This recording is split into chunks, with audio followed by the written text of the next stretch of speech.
ጂሁ በፍጥነት ወደ ሆስፒታል ሮጦ ሄደ።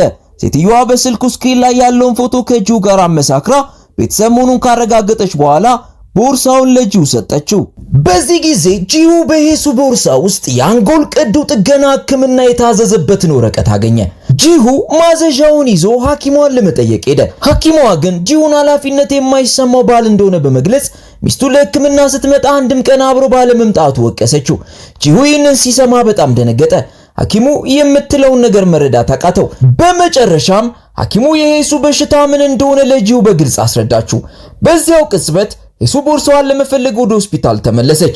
ጂሁ ቦርሳውን ሪሴፕሽን ጋር ትቶላት እሱ ግን በአንድ ጥግ ተደበቀ። የሚወዳት ሴት ስትመጣ በዝምታ ተመለከታት።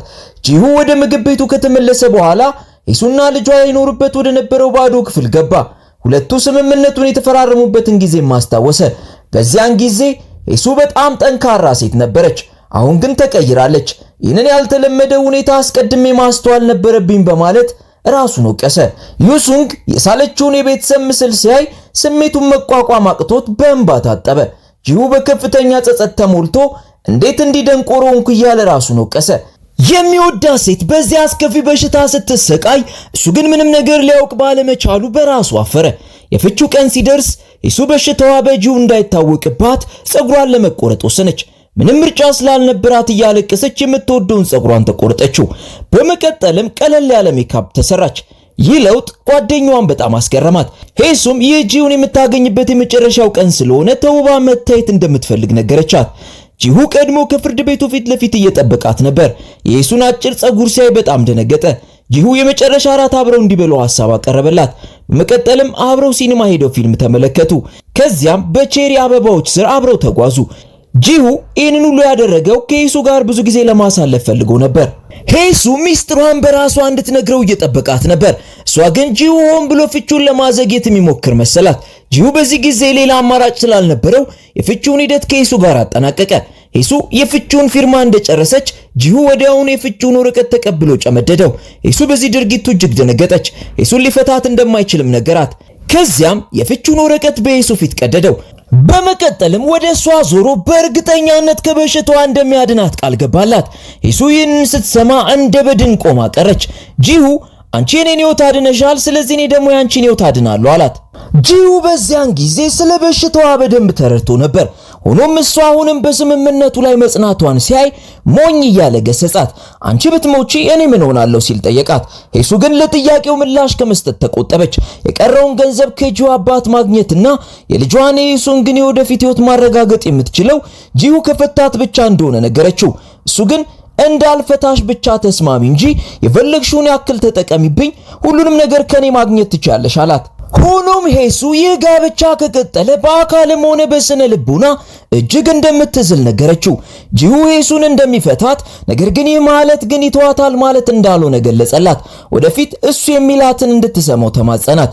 በዚህ ቅጽበት ሄሱ በተሰበረ ልብ ውስጥ ሆና በጂሁ ደረት ላይ ተለጥፋ በታላቅ ድምፅ አለቀሰች። በመጨረሻም በእውነት የሚዋደዱት እነዚህ ሁለት ሰዎች በልባቸው ውስጥ የነበረውን ግድግዳ አስወገዱ። ጂሁ የሄሱን የሕክምና መረጃ ለማግኘት ወደ ዋናው ሐኪሟ ሄደ።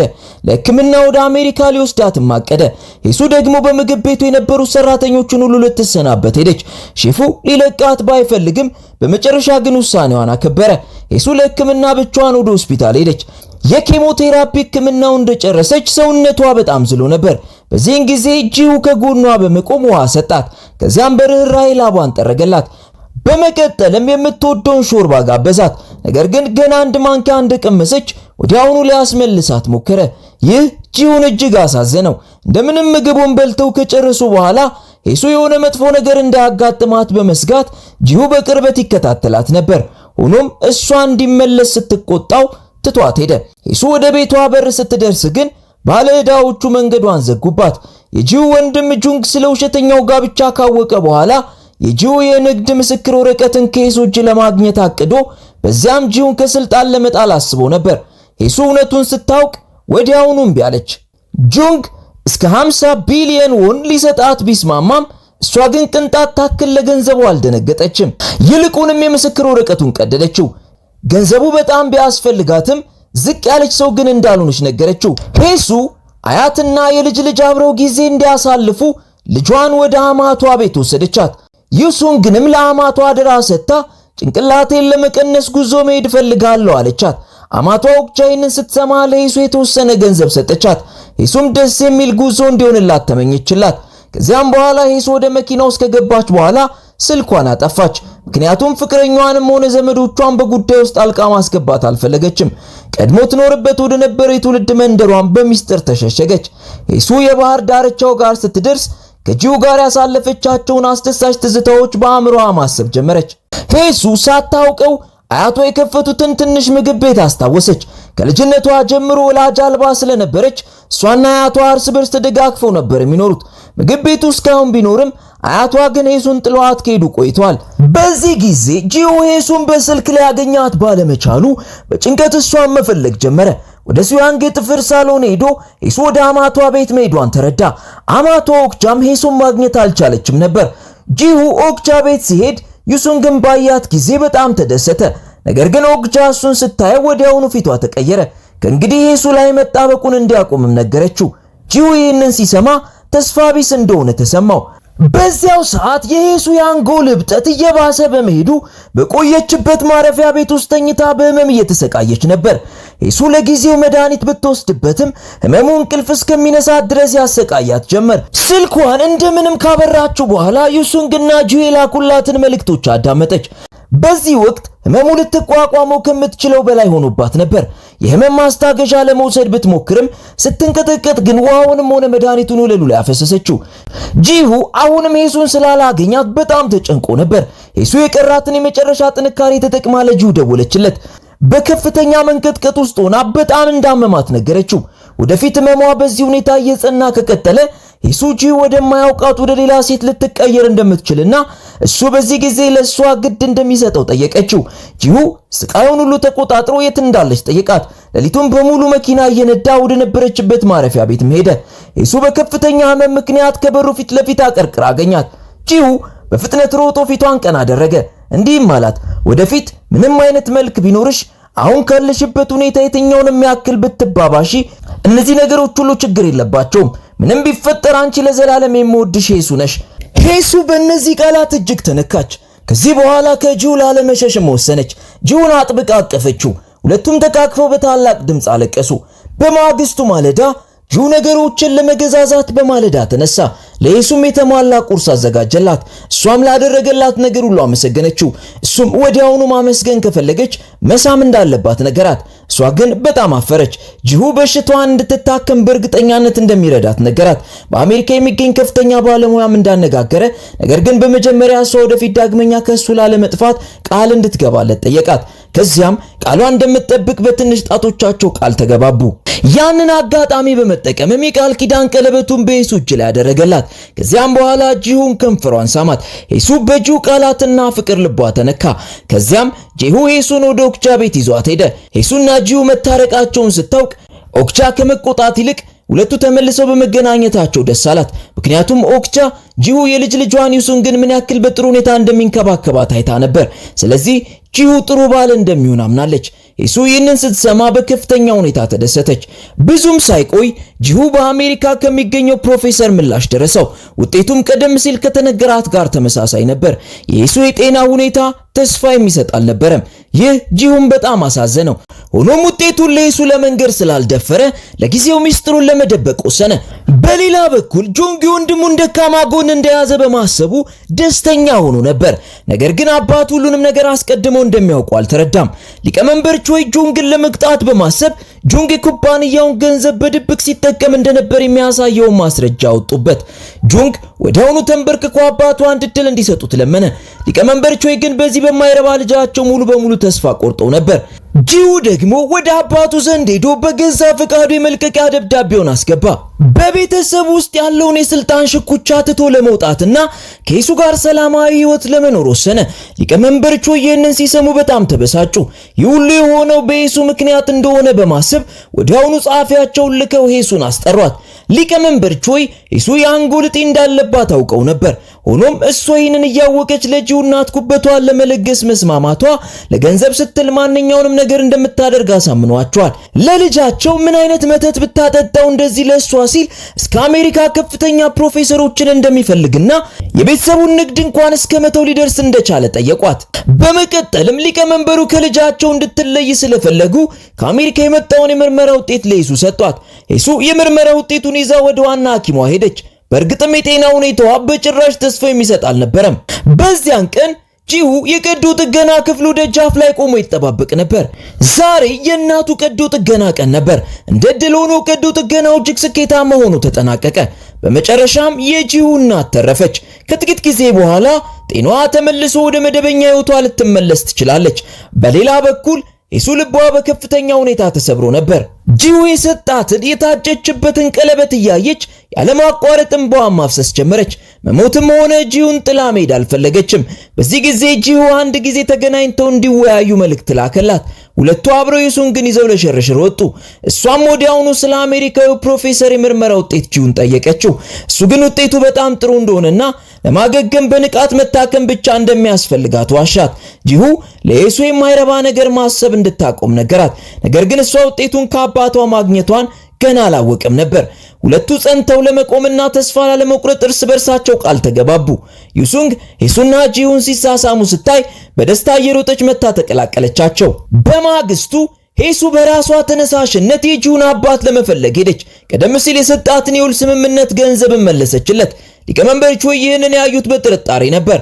ነገር ግን ሄሱ በወቅቱ ቀዶ ጥገናውን ያላደረገችበት ምክንያት ምናልባት ብትሞት ልጇን የሚንከባከባት ሰው እንደማይኖር አስባ እንደሆነ ነገረቻቸው። ይህ ገንዘብ የእሷ እንዳልሆነና በዚህ ገንዘብ ልጇን ካሳደገች ከፍተኛ እፍረት እንደሚሰማት ገለጸች። ጥሩ እናት መሆን እንደምትፈልግና ልጇ ስሟ ሲነሳ እንድትኮራባት ምኞቷ እንደሆነ ተናገረች። ለመጀመሪያ ጊዜ ሊቀመንበር ቾይ ስለ ሄሱ የተለየ አመለካከት መያዝ ጀመሩ። ጂሁ ደግሞ በባለ አክሲዮኖቹ ፊት የውሸት ጋብቻውን በይፋ ከማሳወቁም በላይ በገዛ ፈቃዱ የሥራ መልቀቂያውን አቀረበ። የድርጊት ሊቀመንበር ቾይን በጣም አበሳጫቸው። እሳቸው መጀመሪያ ላይ ሄሱ ሁሉንም ኃላፊነት እንድትወስድ ፈልገው ነበር። ሆኖም ጂሁ እሷን ለመጠበቅ ሲል የራሱን የወደፊት እድል አበላሸ።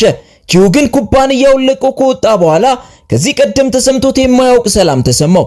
ምሽት ላይ ጂሁ ከዚህ በላይ መታገስ ስላልቻለ ወዲያውኑ የአበባ ዘለላ ይዞ ሄሱን ፍለጋ ሄደ።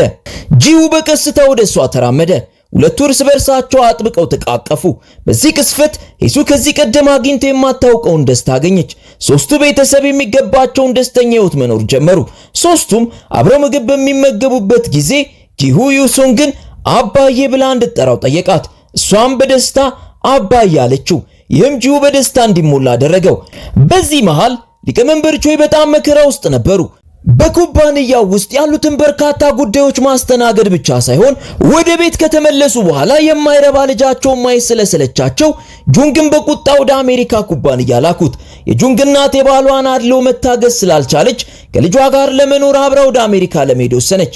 በመጨረሻም በዚያ ግዙፍ ቪላ ውስጥ ሊቀመንበር ቾይ ብቻቸውን ቀሩ። በዚያው ቅስፈት የሄሱ ህመም እየተባባሰ መጣ። ማቅለሽለሽ ስሜቷም እየጨመረ ሄደ። ይህም ሄሱን እጅግ ያስጨንቃት ጀመር። በማግስቱ ሄሱ ለሕክምና በድጋሚ ሄደች። ነገር ግን ሰውነቷ በጣም ስለደከመና በሽታ የመከላከል አቅሟ ስለቀነሰ ዶክተሩ ሕክምናውን ለጊዜው እንድታቆም መከራት። የኬሞቴራፒው የጎንዮሽ ጉዳት በጤናዋ ላይ ችግር ሊፈጥር ስለሚችል ሕክምናውን መቀጠሉ የተገላቢጦሽ ውጤት ሊያመጣ እንደሚችል ተነገራት። ሌላ አማራጭ ስላልነበረ ሕክምናውን ለማቆም ተገደደች። ጂሁ ይህንን ዜና ሲሰማ በጣም ተቆጣ። በሄሱ ሐኪም ላይ ጮህባት። እንደገና ደግሞ ሐኪሟ ሄሱን እንዲያድንላት ተማጸናት። ነገር ግን ሄሱ በአንድ ጥግ ላይ በሐሳብ ተወጣ ተቀምጣ ሲያያት ወዲያውኑ ስሜቱን አስተካክሎ ምንም እንዳልተፈጠረ በመምሰል ሊያጽናናት ሞከረ። ሄሱ መብላት የምትፈልገው ምግብም ሊጋብዛት ይዟት ከዚያ ሄደ። ጂሁ የሕክምና ቦታ እንድትቀይር ቢመክራትም እሷ ግን እምቢ አለች። ጂሁ ከመጠን በላይ እንዳይጨነቅ እንዲያውም ዶክተሯ ጥሩ ለውጥ ያሳየች እንደሆነ እንደነገረቻት ለጂሁ ዋሸችው። እሱ ግን ይህንን ሲሰማ ይበልጥ ልቡ ተሰበረ። ሄሱ የገዛ ጣፈንቷ እያሳዘናት ምግቡን እያለቀሰች ተመገበች። ጂሁ ለአዲሱ ትንሽ ቤተሰብ አዲስ ቤት ገዛ። ለዩሱንግም የልዕልት ክፍል አዘጋጀላት። ይህም ሄሱን በጣም አስደሰታት። ዩሱንግ አባዬ እያለች ደጋግማ መጥራቷ ጂሁን አሰመጠው። ሄሱ ጊዜው በዚህ ቅጽበት ለዘላለም ቢቆም ተመኘች። አንድ ቀን ድንገት ልጇን ጥላ እንደምትሄድና ዩሱንግንም የሚንከባከባት ሰው እንዳይጠፋ በመፍራት ምሽት ላይ ልጇ ተኝታ ስታይ ሄሱ ልቧ በሐዘን ተሰበረ። በማግስቱ ሄሱ ወደ ቀድሞ አማቷ ቤት ሄደች። ሁለቱም አብረው በደስታ ምግባቸውን በሉ። ብርዱ በሚያቆራምድበት የክረምት ወራት አማቷ አሁንም በመንገድ ላይ ቆማ ንግድ በመሸጧ አሳዘነቻት። ኦክቻ የሄሱን የዛለ ፊት ስታይ በጣም ተጨነቀች። ሄሱም ይህንን አጋጣሚ በመጠቀም የአንጎል እጢ በሽታ እንዳለባት እውነቱን ለአማቷ ነገረቻት። አንድ ቀን ሄሱ ከዚህ ዓለም በሞት ስትለይ አማቷ የእሷን ቦታ ተክታ ዩሱንግ እንድትንከባከብላት ጠየቀቻት። ኦክቻ ይህንን ስትሰማ ደንዝዛ ቀረች። በዚያው ቅጽበት ጂሁ እናቱ ጋር ሄዶ ሁሉንም ነገር ለእናቱ ነገራት። እሱና ሄሱ አብረው እንዲሆኑ እንድትመርቃቸውም ተማጸናት። ሆኖም የጂሁ እናት በሁለቱ ግንኙነት አልተስማማችም። ምክንያቱም የትኛዋም እናት ልጇ እንዲሰቃይ አትፈልግም። የሄሱ ሕመም ወደፊት በጣም የሚያሰቃይ እንደሚሆን ታውቃለች። ሚሱክ ሄሱ ጥሩ ልጅ መሆኗን ብታውቅም ልጇም እንዲጎዳባት አትፈልግም። ጂሁ ግን እናቱን እንዳትጨነቅና ሁሉንም ነገር እያደረገ ያለው በራሱ ፈቃድ መሆኑን ገለጸላት። ሚሱክም ሌላ አማራጭ ስላልነበራት የልጇን ምርጫ ለማክበር ተገደደች። ሄሱ አንዳንድ ዕቃዎችን ለመገዛዛት ወደ ሱፐርማርኬት ሄደች። የህመም ስሜት ሳያጋጥማት በፊት ለጂሁ በጣም ጣፋጭ ምግብ ለማብሰል ፈልጋለች። ሄሱ ወደ ቤት እንደተመለሰ ወዲያውኑ ምርጥ ምግቦችን አበሰለችለት። ነገር ግን በድንገት ከባድ ህመም ተሰማት። በህመሙ ምክንያትም ተዝለፍልፋ ወደቀች። ዩሱንግ ይህንን ትዕይንት አይታ ወዲያውኑ ደነገጠች። እንዳጋጣሚ ሱያንግ በጊዜ ደርሳ አቅፋ ዞር አደረገቻት። ሄሱ መሬት ላይ ተቀምጣ መነሳት አቅቷት ለመነሳት ስትታገል በጋለ መጥበሻ እጇ ተቃጠለ። በህመሙ ምክንያት ድምጿን አውጥታ አለቀሰች። ጂሁ ሲደርስ ዩሱንግ ውጭ ሆና ሄሱ ከውስጥ በከፍተኛ ድምፅ ስታለቅስ ሰማት። ወደ ውስጥ ሲገባም ሄሱ ረዳታ ግድግዳውን ተደግፋ አገኛት። ጂሁ የልቡን ስብራት ተቋቁሞ በቀስታ ወደ እሷ ተጠጋ። በሄሱ እጅ ላይ ያለውን የቃጠሎ ቁስል ሲያይ ቁስሉን ለማከም በጎድጓዳ ሳህን በረዶ አመጣላት። ጂሁ ባልሽ በመመለሱ በጣም ተደስተሽ ነው እንዴ ኩሽናውን እንዲያበላሸሹ በማለት እየቀለደ ሊያጽናናት ሞከረ። ሄሱ እንደዚህ ሆና በፍቅረኛዋ በመታየቷ ከፍተኛ አፍረት ተሰማት። ጂሁ ወዲያውኑ ወደ እቅፉ አስገብቶ ያለማቋረጥ አጽናናት። ከዚያ በኋላ የሄሱ የቅርብ ጓደኛ ሱያንግ ለሄሱና ለጂሁ የግል ጊዜ ለመስጠት በማሰብ ዩሱንግን ድመቶችን ለማየት ወደ ሬስቶራንት ይዛት ሄደች። ሄሱ ጂሁ እሷ ከሞተች በኋላ ወደ ቀድሞ ቦታው እንዲመለስ ቃል እንዲገባላት አስገደደችው። እንዲሁም አልፎ አልፎ ልጇ እንዲጠይቅላት ተመኘች። ሆኖም ጂሁ ግን እንዲህ ያሉ ቃላትን መስማት አልፈለገም። ሄሱ ተስፋ እንዲኖራትና ለዘላለም ከሱ ጋር እንድትኖር ይፈልጋል። ጂሁ እንደዚህ አይነት ቃል ሁለተኛ እንዳትናገር ተቆጣት። እሱም ትንሽ ራስ ምታት ስለነበረው ለማረፍ ወደ ክፍል ገባ። ጂሁ ያዘጋጀችው ምግብ ሁሉ ለመብላት እየሞከረ ባዘን ልቡ ስለተሰበረ በእንባ እየታጠበ በላ። በክፍል ውስጥ የነበረችው ሄሱን በዝምታ ታለቅስ ነበር። ሄሱ ስትነቃ ጂሁ የሳለላትን የልብ ቅርጽ አየች። በዚህ ጊዜ ሄሱ ከአማቷ ከኦክቻ ስልክ ተደወለላት። ኦክቻ ስለመሞት ማሰብ እብደት ነው በማለት ነገረቻት። ቀደም ሲል ሄሱ የተናገረችውን ቃል እንዳልሰማች እንደምትቆጥረው ገለጸችላት። ኦክቻ ልጇን ስታጣ ከፍተኛ ህመም ተሰምቷት ነበር። አሁን ደግሞ ሄሱንም ማጣት አልፈለገችም። ስለዚህም ሄሱ በህይወት ለመቆየት ጠንካራ መሆን እንዳለባትና ተስፋ ላለመቁረጥም ስለ ልጇ ማሰብ እንዳለባት ነገረቻት። ሄሱ እነዚህን ቃላት ሰምታ የበለጠ ጥንካሬን አገኘች። አማቷን በህይወት ለመቆየት እንደምትሞክር ቃል ገባችላት። በውጪ በኩል ጂሁ በሄሱና በኦክቻ መካከል የተደረገውን ውይይት ሰምቶ ነበር። በዚህ ቅጽበት ከዚህ ቀደም ተሰምቶት የማያውቅ ረዳት የማጣት ስሜት ተሰማው። ጂሁ ቀደም ሲል ቀዝቃዛ ወጣት ቢሆንም አሁን ግን ሁሉንም ሰው የሚያስገርም ነገር ለማድረግ ወሰነ። ጂሁ የፍቅር ጥያቄ ማቅረቢያ ስነ ስርዓት ፕሮግራም አዘጋጀ። በማናጀር ፓርክ እርዳታ ሄሱን ለማስገረም ፈለገ። ጂሁ የሄሱን ፈቃደኝነት እንደሚያገኝ እርግጠኛ ነበር። አሁን ሁሉም ነገር ተጠናቋል። የጎደለችው ሄሱ ብቻ ነች። ጂሁ አዲስ የገዛውን ሶፋ እንድታይ በሚል ምክንያት ወደ አዲሱ ቤታቸው እንድትመጣ ለሄሱ መልእክት ላከላት። እሷም ከጓደኛዋ ጋር ጥቂት ካወራች በኋላ ወዲያውኑ ወደዚያ አመራች። ብዙም ሳይርቅ ወደሚገኘው አዲሱ ቤታቸው በደስታ እየተራመደች ነበር። ሄሱ ጥቂት እርምጃዎችን እንደተራመደች ጂሁን በፍጥነት እንድትመጣ የሚገልጽ መልእክት ላከላት። ሄሱ በመንገድ ላይ መሆኗን ሲያውቅ ጂሁ በደስታና በጭንቀት ተውጦ ነበር። በዚህ ጊዜ መንገድ ላይ እየተጓዘች የነበረችው ሄሱ በድንገት ቆመች። በእጇ ላይ የነበረውም ስልክ መሬት ላይ ወደቀ። በዚያው ቅጽበት ዩሱንግ ወደ ላይ የወረወረችው ፊኛ ሻማውን ነክቶ ፈነዳ። የፊኛው የመፈንዳት ድምፅ በክፍሉ ሁሉ ውስጥ አስተጋባ። ጂሁ የሆነ መጥፎ ነገር ሊከሰት እንደሆነ የተሰማው ይመስላል። ለረጅም ጊዜ ያክል ቢጠብቅም የሄሱን ጥላ እንኳን ላይ አልቻለም። ጂሁ መጥፎ ነገር አጋጥሟት ይሆናል ብሎ በመስጋት ሊፈልጋት ወደ ውጪ ለመውጣት ወሰነ። ነገር ግን ገና ከደጃፉ ሳይወጣ ከሱያንግ ስልክ ተደወለለት። ሄሱ ራሷን ስታ ወደ ሆስፒታል መወሰዷን የሚገልጽ ዜና ሰማ። እሱም በሩጫ ወደ ሆስፒታል ሄደ። በዚህ ጊዜ ሱያንግ በድንጋጤ እንባዋ መቆጣጠር አቅቷት ነበር። ዶክተሩ ወደ ጂሁ ቀርቦ የሱያንግ እጢ በማበጡ ምክንያት በአንጎሏ ላይ ያለው ግፊት በከፍተኛ ሁኔታ መጨመሩን ነገረው። በአንጎሏ ውስጥ የተጠራቀመውን ፈሳሽ ለማስወገድ በአስቸኳይ ቀዶ ጥገና ያስፈልጋታል። ጂሁ ሁኔታው በጣም አስቸጋሪ እንደሆነ ተረዳ። ቀዶ ጥገናው እየተደረገ ባለበት ወቅት እንኳን ሕይወቷ አደጋ ላይ ሊወድቅ ይችል ነበር። አጠገቡ የነበረችው ሱያንግ እጅግ ተደናግጣለች። ጂሁ ግን በዚህ ጊዜ ደንዝዞ ቆሞ ነበር። በዝምታ ፈጣሪ ሄሱን እንዳይወስዳት ይማጸን ነበር። ቀዶ ጥገናው ለብዙ ሰዓታት ቀጠለ። ሱያንግ ዩሱንግን ወደ ሆስፒታል ለማምጣት ወደ ቤት ሄደች። ሁሉም በጭንቀት ተውጠው ውጤቱን ይጠባበቁ ነበር። በድንገት ቀዶ ጥገናው መጠናቀቁን የሚያበስረው መብራት ጠፋ። የጂሁ ልብ አፈትልኮ ሊወጣ የደረሰ ይመስላል። መጥፎ ነገር ይከሰታል ብሎ ሰግቶ ነበር። ሱያንግ ዩሱንግን ይዛ ወደ ቤት እንድትመለስ ነገራት። ልክ በዚህ ጊዜ ዶክተሩ ከቀዶ ጥገና ክፍል ወጣ። ሄሱ አደገኛውን ደረጃ ማለፏን አበሰረ። ሁሉም ይህንን ከዶክተሩ ሲሰሙ በመጨረሻ የፎይታ ትንፋሽ ተነፈሱ። ጂሁ ለዶክተሩ ያለውን ምስጋና ለመግለጽ ዝቅ ብሎ እጅ ነሳ። ጂሁ ሄሱ በሆስፒታሉ አልጋ ላይ ራሷን ስታ ተኝታ ሲያያት ልቡ በከፍተኛ ሁኔታ ተሰበረ። እንባውም በሳሳው እጇ ላይ በቀስታ ፈሰሰ። ጂሁ የሚወዳትን ሴት እጅ አጥብቆ ያዘ። ፈጥና እንድታገግም ጥቂት ብርታት ሊሰጣት ፈለገ። ሱያንግ ይህንን ትዕይንት ስታይ ጓደኛዋ በሙሉ ልቡ የሚወዳትን ወንድ በማግኘቷ በጣም ተደሰተች። ከጥቂት ጊዜ ቆይታ በኋላ ሄሱ በሆስፒታል ውስጥ ሕክምናዋን ጨርሳ በመጨረሻ ወደ ቤቷ ለመመለስ በቃች። ጂሁ መጥቶ እስኪወስዳት ድረስ ሱያንግ ያዘጋጀችላትን ዊግ አድርጋ ትጠባበቅ ነበር። ጂሁ ሆስፒታል እንደደረሰ ወዲያውኑ ዶክተሯን አገኘ። ዶክተሯም የሄሱ የአንጎል እጢ ማደጉን ከቀጠለና ነርቮቿን ከተጫናቸው ሄሱ የማሰብ ግልጽነት ሊጠፋባትና የስሜት ሕዋሳቶቿ ሊደነዝዙ እንደሚችሉ በመግለጽ ጂሁን በጥንቃቄ እንዲንከባከባት መከረችው። ጂሁ በደስታ ሄሱን ወደ ቤት ይዟት ሄደ። ዳይሬክተር ፓርክና ዩሱንግ ሄሱን ለመቀበል ቤቱን አስተካክለው ነበር። የሄሱ የቅርብ ጓደኛ በሁለቱ መካከል ጣልቃ መግባት ስላልፈለገች ዳይሬክተር ፓርክን ጎትታ ይዛ ወጣች። ሄሱ ጂሁን ሁሉንም ነገር በታማኝነት ሲያዘጋጅላት ስታይ ተነካችም ተደሰተችም። ጊዜው በዚህ ቅጽበት ለዘላለም ቢቆም ብላ ተመኘች። ዩሱንግ እንቅልፍ ከወሰዳት በኋላ ሁለቱ የግል ጊዜ ያገኙ።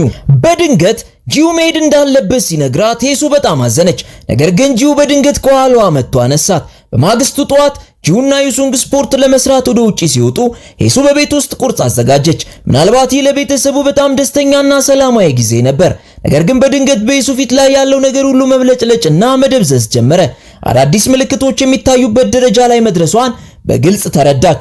ጂሁና ዩሱንግ እስኪመለሱ ድረስ ጠብቃ ጂሁን እንዳይጨነቅ ምንም እንዳልተፈጠረ መስላ ቀረበች። ሶስቱም አንድ ላይ ሆነው ያዘጋጀችውን ቁርስ በደስታ ተመገቡ። ሄሱ ከስራ ባልደረቦቿ ጋር ለመዝናናት ወደ ሬስቶራንቱ ተመለሰች።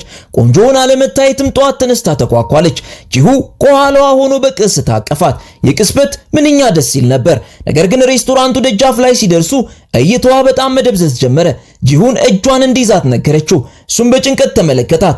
ሬስቶራንት ውስጥ ሁሉም በደስታ ይጮሁ ነበር። ጂሁና ሄሱ ጣፋጭ መሳሳም ተለዋወጡ። ነገር ግን ወዲያውኑ ሄሱ ልትዝለበለፍ ስትል ጂሁ ህመሟን ለማስታገስ አቀፋት። በዚህ ጊዜ ሁሉም የዛሬው ሾርባ በጣም ጨው እንደሚበዛው ተናገሩ። ነገር ግን ሄሱ ስትቀምሰው ምንም ጣዕም አልነበረውም። ስለዚህ ሄሱ በሾርባዋ ላይ ደጋግማ ጨው ጨመረችበት። አሁንም ግን ምንም ጣዕም አልተሰማትም። ሼፉ ይህንን ሲያይ በጣም ገረመው። የሄሱን ሾርባ ቀምሶ በጣም ጨው እንደሚበዛበት አወቀ። ሄሱ ያሾፈችበት እንደሆነም በመጠየቅ ቀለደባት። ጂሁ ግን ሁሉንም ነገር የተረዳ ይመስላል። በሚስጥር የራሱን ሾርባ ከሄሱ ጋር አቀያየረው።